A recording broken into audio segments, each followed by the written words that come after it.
बघा मित्रांनो, प्रश्नात काय दिलं आहे, जर एखादी वस्तू 355ला विकली गेली आणि त्यात 29% तोटा झाला, तर त्याच वस्तूवर 21% नफा मिळवण्यासाठी ती कोणत्या किमतीला विकली पाहिजे? तर आपल्याला दिलं आहे तोटा, लॉस 29% आणि विक्री किंमत दिली आहे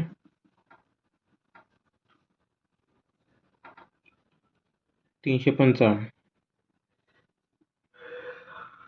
आणि विचारलं आहे 21% नफा मिळवण्यासाठी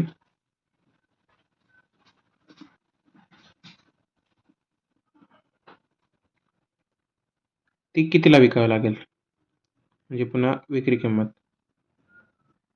इथे आपण विक्री 1 आणि विक्री किंमत 2 असं समजूया. तर बघा, 355 ही विक्री किंमत आहे, म्हणजे आता खरेदी किंमत आपण नेहमी 100% असते, तर 29% तोटा होतोय, म्हणजे नक्कीच ती खरेदी किमतीच्या 29% कमी, म्हणजे 100% वजा 29 ती आली 71चं मूल्य आहे, बरोबर. आणि आपल्याला विचारलं आहे 21% नफा मिळवायचा आहे, तर 100 अधिक 21% हा नफा मिळवायचा आहे, कारण की नफा तोटा हा खरेदी किमतीवरच काढला जातो. तर बघा, 355 डिवाइड बाय 71 गुणिले 121, तर इथे डायरेक्ट भाग जातो, 35 आणि 5, म्हणजे 5 गुणिले 121, बारी म्हणजे 60, म्हणजे 605, म्हणजे विक्री किंमत असेल 605 रुपये. आपला ऑप्शन सी. या प्रश्नात काय दिलं आहे बघा मित्रांनो, जर एखादी वस्तू 402ला विकल्यावर 33% तोटा होत असेल, तर त्याच वस्तूवर 37% नफा मिळवण्यासाठी ती वस्तू कोणत्या किमतीला विकली पाहिजे? तोटा दिलाय आपल्याला, लॉस 33%, आणि विक्री किंमत दिली आहे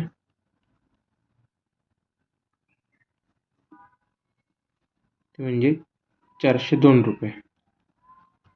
तर 37% नफा मिळवण्यासाठी, म्हणजे प्रॉफिट 37% मिळवण्यासाठी कोणत्या किमतीला विकली पाहिजे, म्हणजे पुन्हा विक्री किंमत. तर इथे सुद्धा आपण विक्री 1 आणि विक्री 2 असं धरूया. आता बघा, अत्यंत सोपा प्रश्न आहे हा. 402 रुपये विक्री किंमत ही 33% तोटा होतोय, म्हणजे 100%तनं 33% वजा, म्हणजे 6%, म्हणजे 402 हे मूल्य 67%चं आहे. आणि आपल्याला विचारलंय 37% नफा मिळवायचा आहे, म्हणजे 100 अधिक 37 म्हणजेच 137%. तर बघा मित्रांनो, म्हणजे 6ने भाग जातो मित्रांनो, इथं 6 म्हणजे 6 गुणिले 137, म्हणजे आपलं उत्तर आलं मित्रांनो 822 रुपये. विक्री किंमत 2.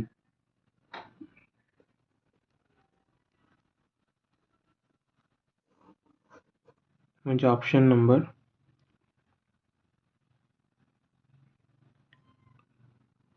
बी. ते दोन ऑप्शन सारखे आहे, हा ऑप्शन चुकला आहे मित्रांनो इथे. बघा मित्रांनो, प्रश्नात काय दिलंय, जर एखादी वस्तू 810 रुपयाला विकली, तर त्यात 10% तोटा होतोय. तर जर तोटा 20% हवा असेल, तर ती विक्री किंमत किती? 810 रुपये ही विक्री किंमत आहे, ती विकताना 10% तोटा होतोय, म्हणजे खरेदी किमतीतनं 10% वजा म्हणजे 90%. म्हणजे 810 रुपये हे 90%चं मूल्य आहे.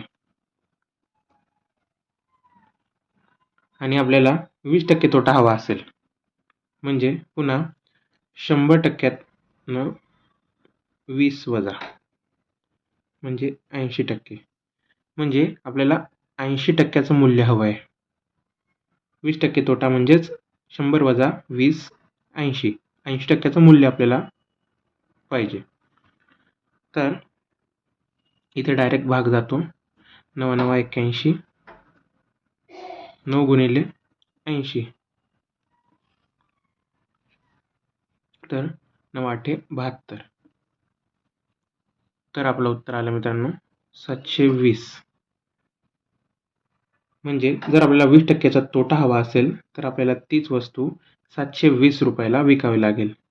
म्हणून आपला ऑप्शन डी 720. बघा मित्रांनो, प्रश्नात काय दिलं आहे, जर एखादी वस्तू 480ला विकली गेली आणि त्यात 16.2/3% तोटा झाला तर 8.1/3% नफा मिळवण्यासाठी ती वस्तू कोणत्या किमतीला विकली पाहिजे.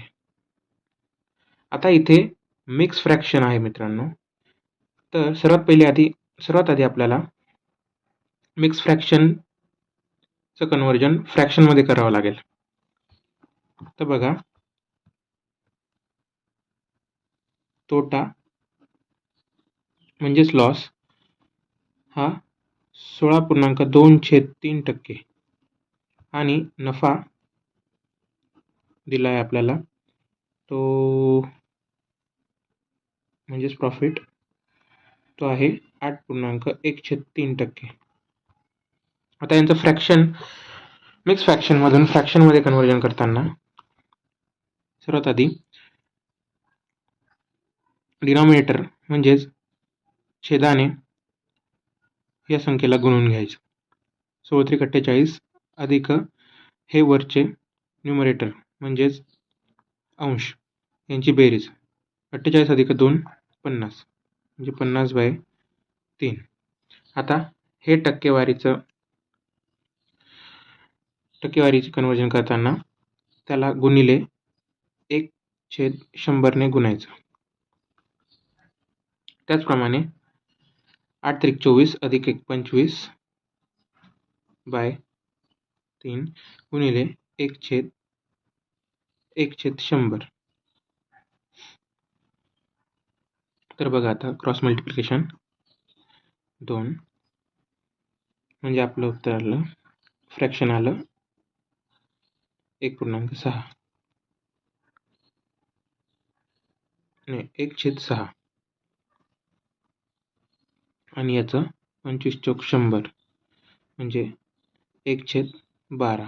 आता इथे तोटा असल्यामुळे इथे वरती वजाचं चिन्ह येईल. विक्री किंमत दिली आहे 480 रुपये.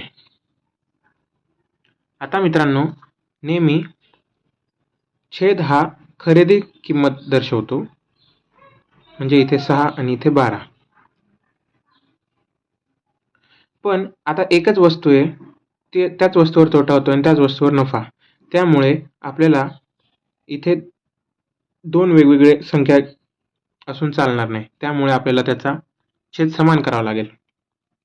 तर त्यासाठी या संख्येला आपल्याला 2 ने गुणलं तर ही 12 होईल. म्हणजे इकडे 12 आणि इकडे पण 12 म्हणजे आपला छेद समान होईल. म्हणजे खरेदी किंमत 100% दोन्ही बाजूला सारखी असेल. त्यामुळे इथे आपण याला 2 ने गुणलं तर 12. जर इथे 2 ने गुणलं तर आपल्याला वरती पण 2नेच गुणावं लागेल मित्रांनो. तर ते आपलं आलं -2/12 आणि हे आपलं 1/12 तसंच. तर आता याच्यामध्ये ही आपली खरेदी किंमत आहे. छेद नेहमी खरेदी किंमत दर्शवतो. खरेदी किंमत आणि वरचा हा या केसमध्ये नफा आहे.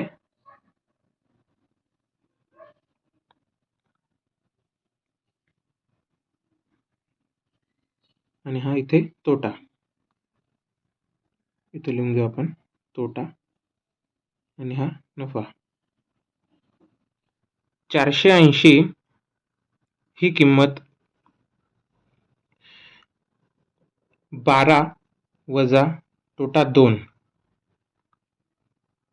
म्हणजेच 10.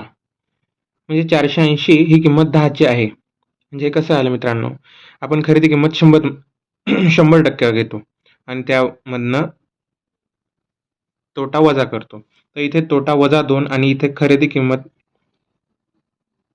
म्हणजेच 12. तर असं आलं 12 वजा 2 10. म्हणजे 480 ही 10ची किंमत आहे आणि आपल्याला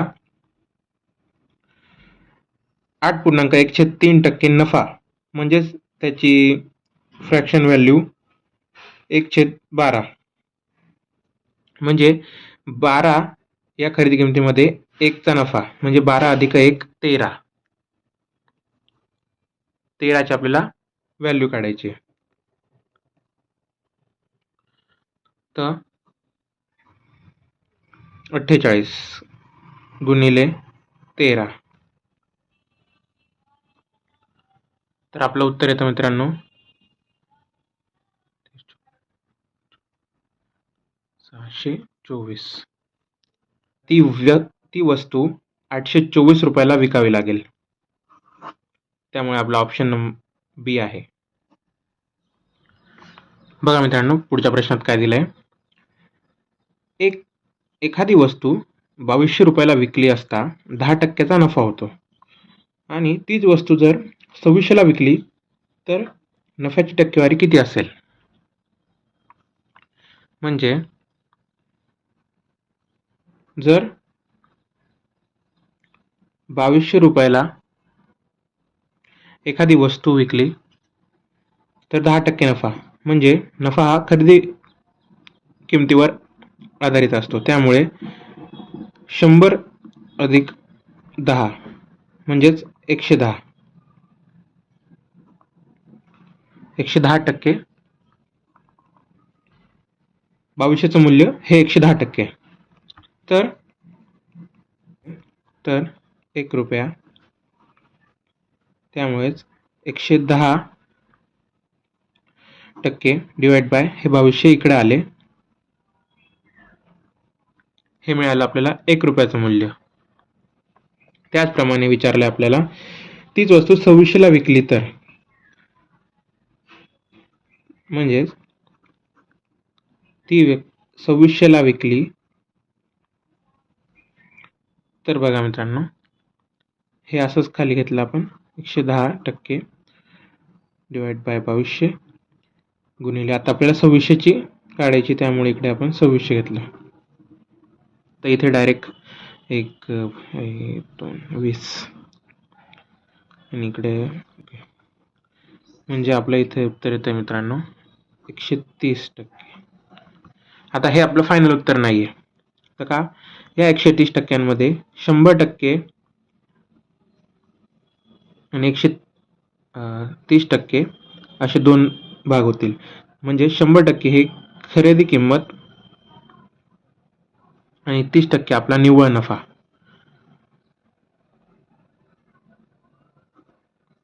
त्यामुळे आपलं उत्तर आहे 30%, म्हणजेच ऑप्शन डी.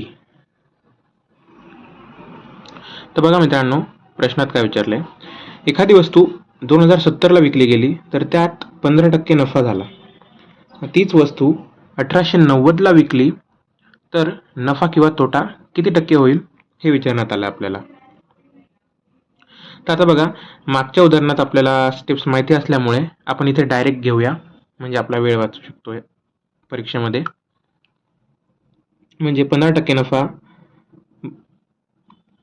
100% अधिक 15% म्हणजेच 115%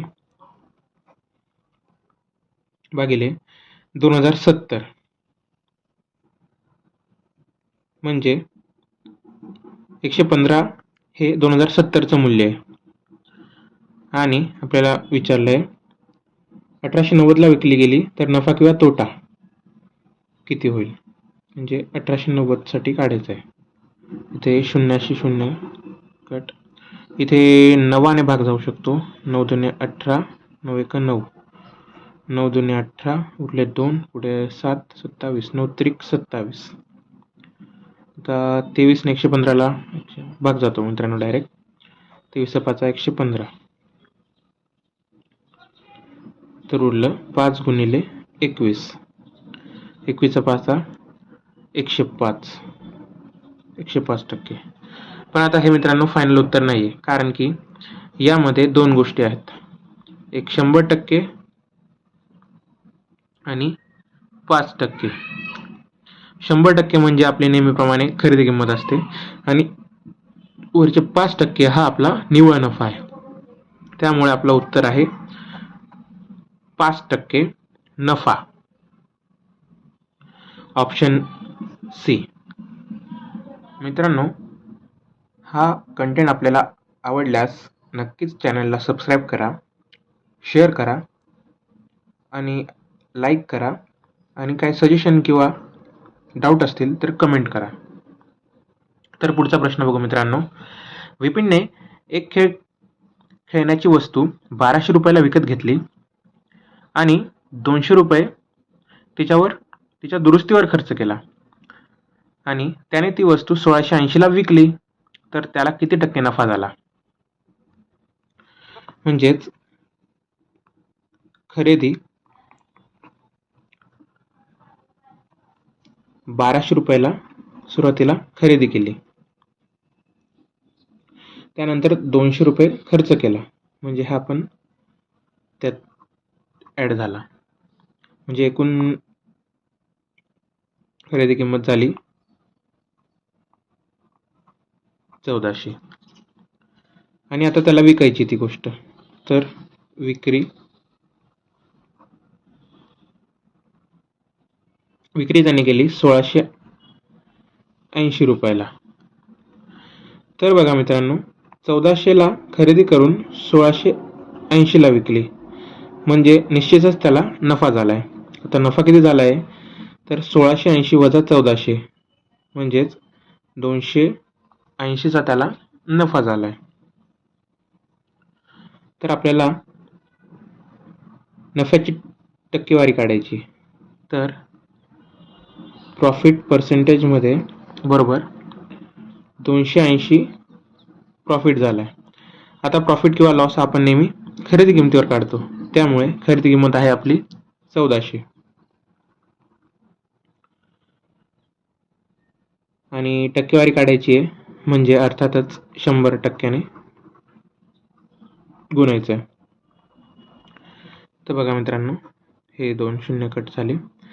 14 1 14, 14 2 28, पुढचा 0, म्हणजे आपला प्रॉफिट पर्सेंटेज किंवा नफा टक्केवारी मिळाली आपल्याला 20%, म्हणजेच ऑप्शन ए.